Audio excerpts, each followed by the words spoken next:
Bonjour à tous et bonjour à Soraya. Aujourd'hui, je suis ravie de te recevoir sur mon podcast.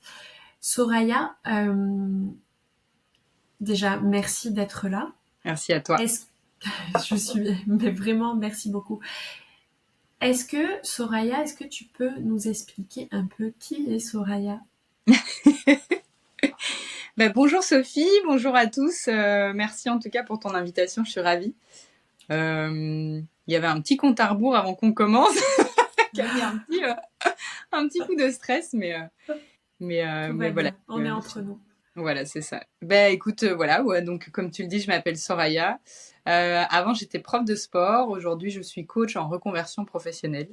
Donc, j'aide les gens à trouver leur nouvelle mission et à oser se lancer. Mhm. Voilà, je sais pas si tu veux que je parte sur mon histoire ou... Et comment, oui, on passe d'un métier fixe, j'imagine que tu étais en CDI, prof de Ouais, sport, ouais. avec vacances scolaires et avantages sociaux.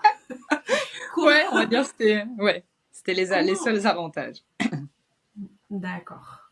Alors, quels ont été tes déclics et raconte-nous ton histoire. Comment on passe de prof de sport, vacances scolaires, salaire fixe, il y a beaucoup de gens qui rêvent de ça. Comment on passe de ça à ce que tu es aujourd'hui coach en reconversion professionnelle?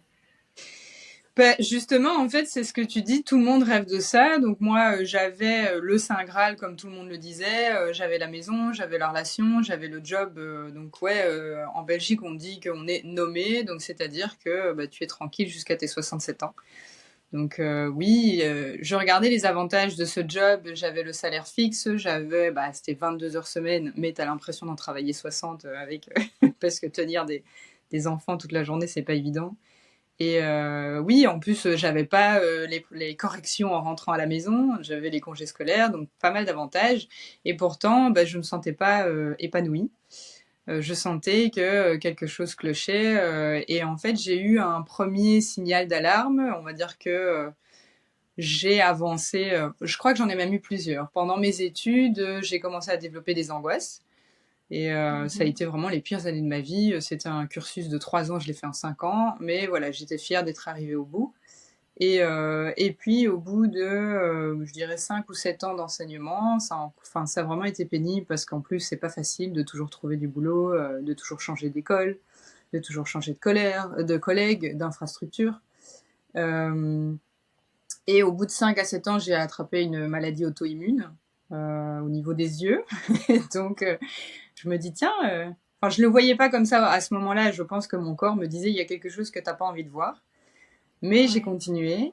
Et puis, au bout de 10 ans, là, j'ai eu un burn-out. Donc, ma vie n'avait plus de sens, quoi. Je me levais le matin et je me demandais pourquoi je faisais les choses. Voilà, je faisais les choses vraiment sans intention. J'allais travailler parce qu'il fallait travailler. Et je me suis dit, OK, t'as 30 ans, c'est pas possible. En fait, tu peux pas continuer à travailler comme ça. J'avais envie. Enfin, j'avais l'impression que c'était une utopie de me dire je peux me lever le matin en faisant quelque chose que j'aime, en allant vraiment en jouer. Je partais comme ça chaque matin au début de ma carrière, parce que j'arrivais toujours avec plein d'idées, de nouveaux sports à partager à mes élèves.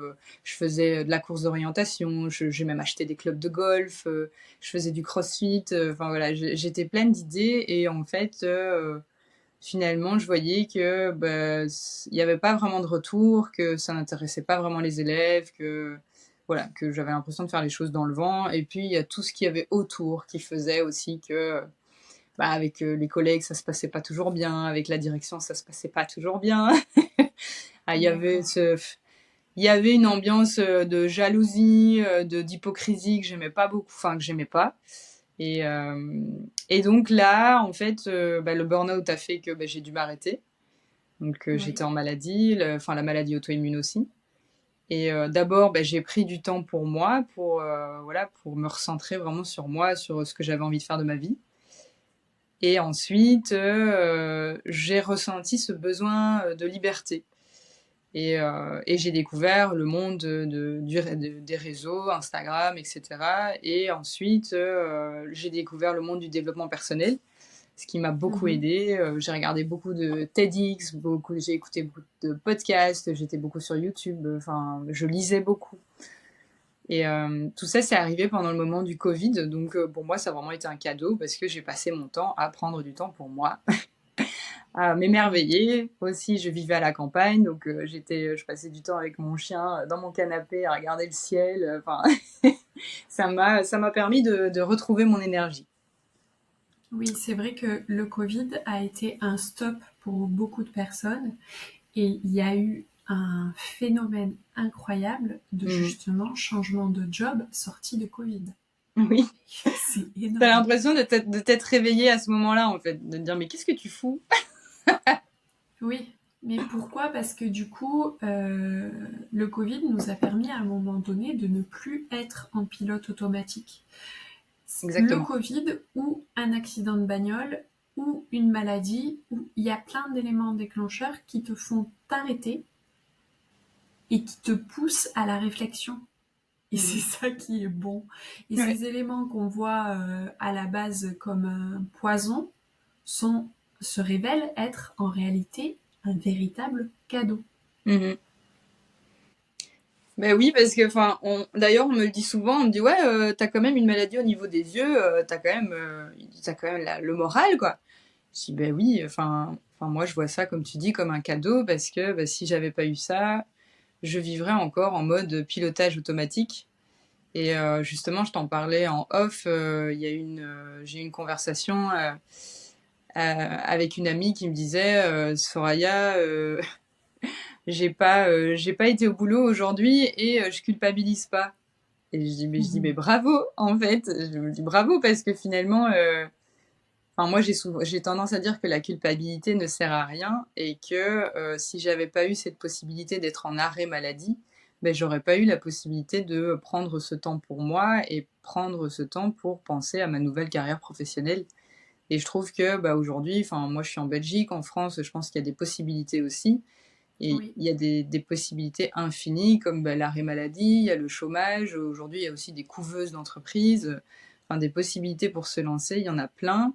Et, et justement, ça te permet d'avoir cette sécurité au niveau système nerveux, de te dire, OK, ben, j'ai cet argent qui tombe, voilà, je peux payer mes charges, je peux entretenir ma famille en attendant de pouvoir me lancer. Parce que, enfin, il y en a qui le font, qui se lancent sans filet, mais c'est vrai que je trouve que ça part pas de la bonne énergie, parce que quand tu pars sans filet, tu te dis, il faut que je gagne de l'argent. Au oui, lieu de te dire, et oui, gagner de l'argent pour gagner de l'argent et pas réaliser une mission, mhm. ça emmène pas forcément de la bonne clientèle, on va se le dire. Mais c'est ça.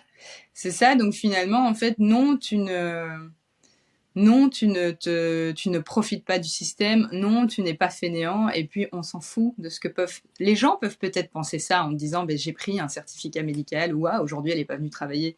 Mais en fait, c'est pas le plus important ce que les gens pensent parce que c'est ta vie. Et ce que tu vas faire de ta vie, personne ne va le faire à ta place. Oui, non, mais clairement, on est bien d'accord sur ce sujet. C'est sûr, hein. Oui, oui, oui, oui, oui, oui. Et, Non. et je te parlais, enfin, tu vois, je te parlais d'énergie. Et Mhm. justement, on a tendance à oublier qu'on est énergie, qu'on est tous énergie, que la nature est énergie et que toi aussi, quand tu vas travailler avec des pieds de plomb, bah, t'envoies des mauvaises ondes, quoi. Alors que quand t'es vraiment à ta place et que tu fais quelque chose que t'adores, bah, tu vibres la joie, tu vibres l'amour. Il y a même une étude qui a montré quand tu t'adresses à une plante, tu vois, quand il y avait deux manières de t'adresser ou de penser vis-à-vis d'une plante. Et quand tu lui parles mal, bah, t'as la plante qui meurt. Alors Oui. que quand tu la félicites et que tu es là même à travers rien que tes pensées, bah, t'as la plante qui grandit. Donc imagine l'énergie que tu renvoies quand tu continues à te dire putain fais chier, j'en ai marre, j'ai pas envie d'aller bosser aujourd'hui. Et oui, et effectivement, il y a beaucoup de... Moi, je l'ai vu parce que j'ai travaillé en agence immobilière et j'ai vu ce phénomène grossir et ça s'insinue dans une entreprise comme du poison. Mm, Et c'est vraiment quand tu as une personne autour de toi qui n'a pas l'énergie, qui est là parce qu'elle n'a pas envie, ben, en fait, c'est presque rendre service à l'entreprise de ne pas te rendre sur place avec une telle énergie. Mhm. On est bien d'accord. Oui. C'est un gros service que tu rends. Il y a beaucoup, et dans le milieu de l'enseignement également. Il y a Mhm. beaucoup. Moi, j'ai un garçon qui est au collège, il a 14 ans, il est en troisième, et il me dit, aujourd'hui, la prof d'histoire, elle serait restée chez elle, elle C'est aurait mieux. rendu service à tout le monde. Mais oui. Et à elle en premier, qui me dit. Donc, Mhm. c'est vrai que c'est un fléau. Et du coup, toi, tu coaches les gens pour changer de job. Tu as quel type de personnes viennent te voir?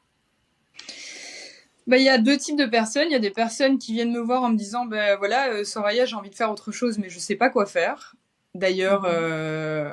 en fait, quand tu creuses un petit peu, tu réalises que bah, tu as beaucoup fonctionné en pilotage automatique parce qu'on t'a dit de faire des études, d'avoir un bon diplôme, d'avoir un travail. Donc finalement, t'as pas réfléchi exactement à ce que tu veux.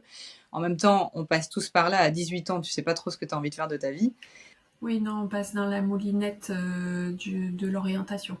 Mais c'est ça, et en fait, je suis tombée sur cette phrase ce matin qui disait de Pablo Picasso, il dit le sens de la vie c'est de trouver ton don, et le but de la vie c'est de le partager au monde. Et en fait, on a tous des dons, on a tous des compétences qu'on pense parfois faciles. Enfin, comme par exemple, ici moi j'ai rencontré quelqu'un qui a lancé une école de sorcellerie, tu vois, elle aime bien tout ce qui touche à l'ésotérisme, elle en a fait son Oui. métier. J'ai une cliente qui adore tout ce qui touche à la nourriture. Et tu vois que quand elle me parle de bouffe, bah, elle rayonne, tu vois vraiment son visage. Moi Et aussi, je alors rayonne que, un peu. mais c'est ça, et elle s'est lancée là-dedans. Enfin, en fait, on a tous quelque chose à apporter, et c'est ce que j'aide vraiment aux gens de se reconnecter à leurs dons. Et il y a d'autres personnes qui sont déjà lancées et qui ne savent pas ben, comment se faire connaître, comment créer une offre, comment utiliser les réseaux pour se développer. Et donc ça, c'est ce que je fais à travers mes programmes. Donc, une personne qui arrive chez toi au jour 1, euh, elle a des outils qui lui sont présentés, que tu lui présentes. Mhm. Comment ça fonctionne? Est-ce qu'il faut te contacter? Est-ce que tu as des périodes où tu lances des projets et du coup les gens te rejoignent? Tu fais du one-on-one? Comment ça fonctionne? Ben, je fonctionne avec un programme de groupe, donc là les portes, je les réouvre plusieurs fois par année. Et Mhm. donc les personnes viennent me voir sur ma page Instagram Change de job, ou alors j'ai un site internet sorayaexplosoring.com. Et sinon, je fonctionne en individuel aussi si les personnes préfèrent plutôt travailler en individuel. D'accord. Donc, si on résume, tu as exploité le don de dire à un moment donné, stop, Oui. mon job, je n'y vais plus. Tu es passé par toutes les étapes toi-même Mhm. du changement de job. Tu as dû certainement avoir droit au regard, au jugement, mais tu as Oh. continué. Et oui, parce que je voudrais dire à ceux qui nous écoutent et qui jugent ça, que votre prochain niveau, il est là. Si ce qu'on est en train de vous dire vous dérange et vous pique, c'est que clairement, si ça vous laisse pas indifférent, il y a une raison. Mhm. Allez creuser. Je déteste mes mentors. Enfin, j'ai détesté mes mentors. J'ai pris des coachings avec des gens et je me disais, non mais regarde-moi le celui-là ou regarde-moi là celle-là, Ouais. pour qui elle se prend. Donc si vous en êtes là, dites-vous que c'est normal, Mhm. accueillez vos émotions avec bienveillance. La prochaine étape, elle est ici, avec nous. Écoutez bien. Mais c'est ça, et en fait, le truc, c'est d'avancer et de se dire, de toute façon, les gens parleront toujours. Donc, mais c'est clair que si ça commence à les challenger, bah, c'est que ça veut dire quelque chose chez eux. Mais ouais, en fait, le plus difficile, ça a été ça a été le regard de l'autre. Et donc, ça, c'est ce que j'aide aussi à travers mes programmes, c'est vraiment se détacher de tout ça, de ces Mhm. croyances aussi qui font que c'est pas possible ou c'est mal, toutes ces choses qui sont limitantes, et vraiment de les switcher en quelque chose qui te booste. Et, et justement, j'en ai fait un épisode de podcast hier, c'est t'es face au regard des autres, mais quand tu changes de job, t'es face aussi à toutes tes parts d'ombre. Surtout quand tu te lances à ton compte. Ah oui. Tu t'attends pas à tout ça. Non, non, non. On a une part d'ombre en nous et Oui, je crois que la meilleure manière de l'appréhender, c'est de lui dire, allez, viens. c'est ça. Dis-moi ce que tu as à me dire, je vais t'accueillir avec la plus grosse des bienveillances. Ouais. Tu vas sortir tout ce que tu as à dire et puis ensuite, ce sera fait. Mhm. Je vais t'accepter, je vais t'aimer, je vais pas te juger, je vais te montrer qu'il y a une autre voie possible. C'est ça, mais c'est pour ça que j'ai choisi cette voie de la reconversion, parce que en fait, on se dit, ouais, il faut juste trouver un nouveau job et se lancer, et voilà. Alors que pas du tout, en fait, une fois que tu as trouvé ton nouveau job, tu te lances, tu es face à plein de choses auxquelles tu t'y attendais pas. Et le tout, enfin, ce qui va faire que tu vas réussir, c'est ta constance, en fait. C'est ta constance et ta persévérance. Et c'est plus facile, en tout cas, de ne pas le faire seul et surtout de le faire avec quelqu'un qui est déjà passé par là. Oui, non, mais clairement, oui. De toute façon, dans la vie, enfin, nous, surtout les femmes, on a une charge mentale qui est énorme. Et aujourd'hui, si c'était à refaire, je l'aurais fait beaucoup plus tôt. Mhm, J'aurais pris des coachings, mais beaucoup, beaucoup plus tôt.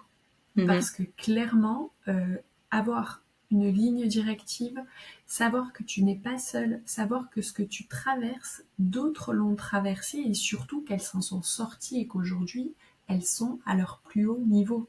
Elles kiffent leur vie. mhm. Donc, c'est possible. Donc, quand tu vois que c'est possible pour les autres, ça veut dire que c'est possible aussi pour toi. Et ça, c'est un sentiment de puissance énorme. Partagez vos succès. Partagez vos succès. Vous allez forcément aider quelqu'un.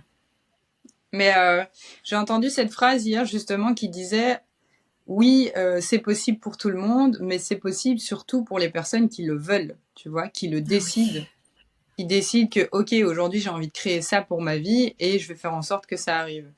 Parce que finalement, quand on est face au changement, c'est clair que c'est terrifiant.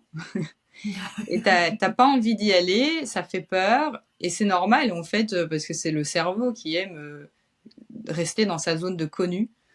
Donc une fois qu'il Oui, arrive hors de zone de confort, ben, il va commencer à créer des peurs, créer des scénarios catastrophes.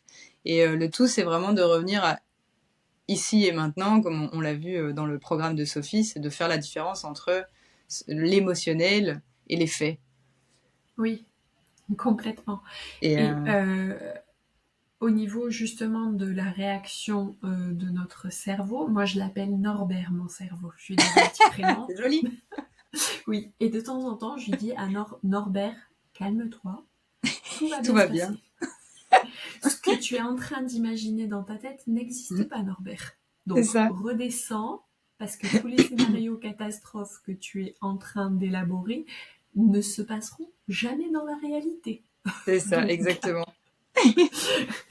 et c'est tout à fait humain et normal de se projeter dans ce genre de scénario catastrophe.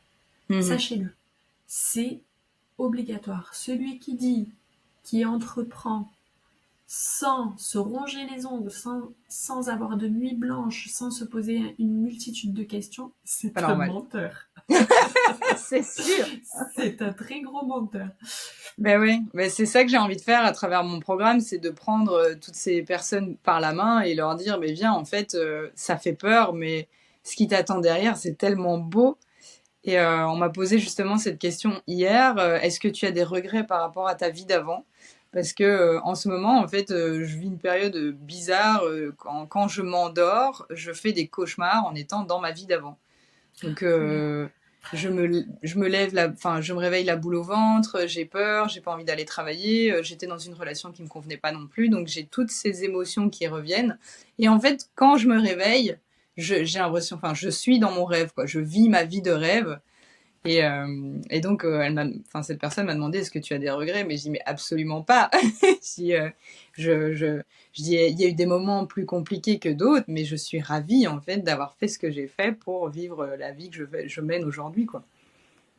Mais Parce que oui, comme je te disais, j'avais ce grand besoin de liberté et l'année passée, grâce à mon travail, je peux bosser de partout et j'ai pu parcourir l'Europe en camping-car, chose que beaucoup de gens attendent. Ils attendent la retraite pour pouvoir le faire. Moi, oui. aujourd'hui, j'attends plus, quoi. Rappelons-le que la retraite, parfois, ne peut jamais arriver. Donc, vis-toi-y C'est ça. quand tu dois la vivre. Parce que la retraite, c'est pas l'ultime but. Hein. Non. Voilà. Euh, Est-ce que la Soraya d'aujourd'hui a des habitudes, des routines, une discipline? Je rappelle encore toujours sur ce podcast que la discipline, ça n'est pas un gros mot. Alors oui, justement, en fait, je suis pourtant quelqu'un qui déteste les routines et d'ailleurs c'est pour ça que j'ai changé de boulot parce que je ne me voyais pas faire la même chose jusqu'à la fin de mes jours. Mais pourtant, c'est le fait de m'imposer, on va dire, cette routine et cette discipline qui fait que j'en suis encore là au bout de 2 ans. Donc ça fait 2 ans que je suis lancée et en fait, je me rends compte que le fait d'avoir ces routines maintient encore une fois mon énergie, me permet d'être centrée et me permet d'avancer avec foi et motivation. Et donc là, en ce moment, ouais, j'ai une routine matinale où, d'ailleurs, je me sens la plus chanceuse du monde de me dire, en fait, le matin, j'ai le temps, tu vois, de prendre cette routine matinale et de faire ma méditation, de faire des exercices de respiration, de faire du journaling, de faire des étirements. Enfin, je fais, ou de la lecture. J'aime bien commencer ma journée en lisant un livre qui m'inspire. Enfin, j'ai cette routine matinale, mais je l'adapte en fonction de mes envies du moment. Oui, tu as le choix d'avoir une routine libre euh, et de nourrir bien comme il faut ton Norbert à toi Oui. dès le matin. Donc ça, c'est quelque chose quand même, On est d'accord, moi aussi, j'avais l'impression que si je planifiais, parce que moi je planifie carrément mon année à l'avance Ah ouais. pour savoir ce que j'ai envie de réaliser et je sais que si je vais me prévoir trop de choses, clairement, je vais être partout et nulle part à la fois. Et le fait de planifier et de savoir que désormais, chaque matin, je vais me lever et je vais me rendre voir mon lever de soleil matinal sur la plage. Ouais. Je me suis dit, tu as un cadeau à 800 mètres de chez toi, tu n'as pas le droit de ne pas en profiter. Mais ça peut être ça peut être de t'offrir un temps de méditation, ça peut être de faire tes visualisations, de pratiquer le yoga, de faire quelque chose qui va te faire du bien et qui va compter pour toi. En ce moment, moi, je me lève, je vais voir le lever de soleil sur la plage, mais peut-être que dans un mois, je vais te dire, j'en ai marre, je vais me lever et puis je vais aller juste marcher, ou je vais lire, ou je vais faire mon sport. Mais encore une fois, tu vas commencer la journée par quelque chose qui te fait du bien à toi en priorité. Et une fois que toi tu es rempli de toute l'énergie que tu vas tirer de ta pratique, tu vas pouvoir la transmettre. Mhm. Et ça, c'est un cadeau que tu te fais à toi, mais que tu fournis ensuite aux autres. Et Exactement. ça, il faut surtout, c'est précieux, c'est très précieux. Ben c'est ça, et après, s'il y a des personnes qui n'ont pas le temps le matin, ça peut prendre même 5 minutes. Mm, mm.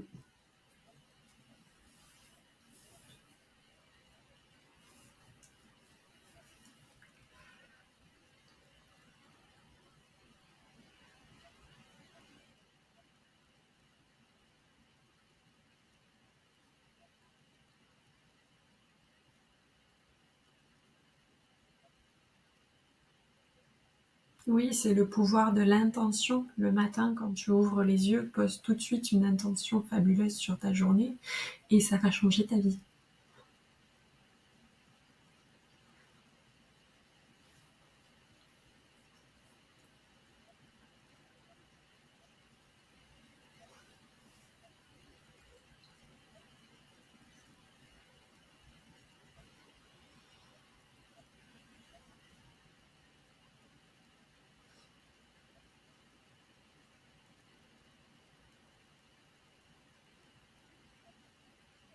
Et oui.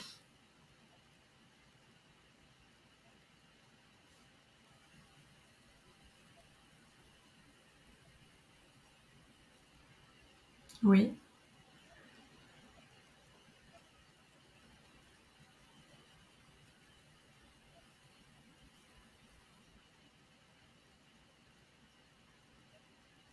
Oui, parce que si tu n'es pas clair sur ce que tu désires, comment tu veux le demander?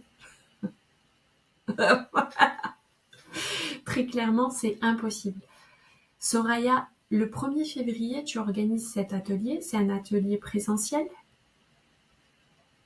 C'est un atelier en ligne. Donc, je vais mettre dans les show notes du podcast le lien vers ton Instagram.